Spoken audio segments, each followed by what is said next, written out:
बहनों और भाइयों नमस्कार। तो ऐसे विद्रोही बन गया एक आज्ञाकारी लड़का। नेताजी सुभाष चंद्र बोस ने अपनी आत्मकथा में कई निजी बातों का जिक्र किया। पेश है उनकी किताब का एक अंश।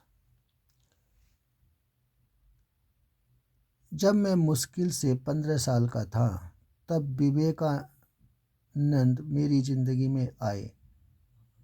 उनके बाद मैंने अंदर क्रांति हुई और सब कुछ उलट पुलट हो गया।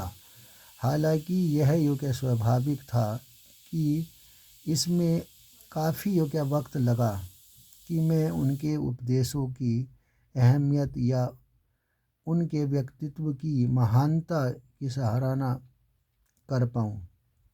लेकिन शुरुआत में ही उनकी तस्वीरों और उपदेशों दोनों से मेरे मन का गहरा असर हो चुका था। विवेकानंद मेरे सामने एक पूर्ण विकसित व्यक्तित्व के रूप में प्रकट हुए, जो अनसुलझे से सवाल मेरे मन में गाढ़े बगाड़े उठ रहे थे और जिनके बारे में मुझे बाद में साफ समझ पैदा हुई।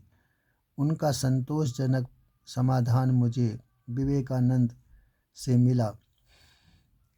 अब तक मेरे प्रधानाध्यापक का व्यक्तित्व मेरा आदर्श था।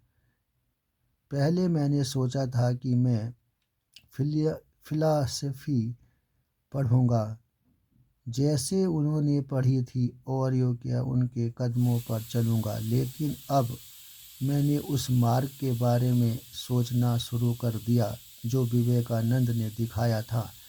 विवेकानंद ने मेरा ध्यान धीरे धीरे उनके गुरु रामकृष्ण परमहंस की ओर गया। विवेकानंद ने भाषण दिया, चिट्ठियां लिखी और ऐसी किताबें प्रकाशित की जो आम आदमी को आसानी से मिल रही हैं, लेकिन रामकृष्ण जो लगभग अनपढ़ थे ने ऐसा कुछ नहीं लिखा। उन्होंने अपना जीवन जिया और यह दूसरों पर छोड़ दिया कि वे उसे कैसे समझे। फिर भी उनके अनुयायियों ने जो किताबें या डायरी छपवाई वे मौजूद थीं।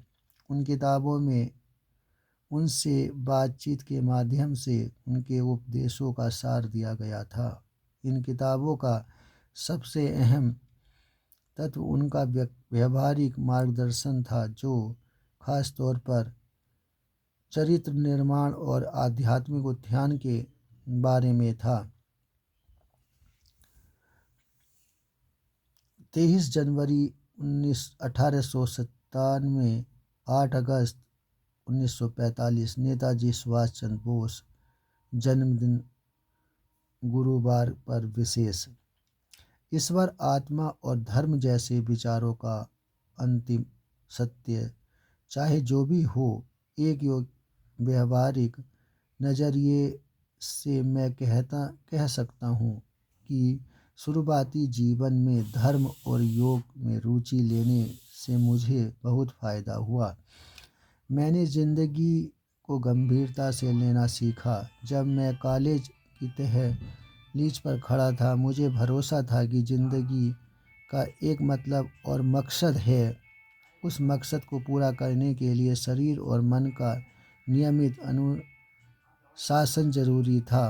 अगर मेरे स्कूली जीवन के दौरान वह खुद पर लागू किया अनुशासन नहीं होता तो शायद मैं ज़िंदगी की बात की मुश्किलों का सामना कर पाता। आपको यह वीडियो कैसा लगा? लाइक और सब्सक्राइब करें। धन्यवाद।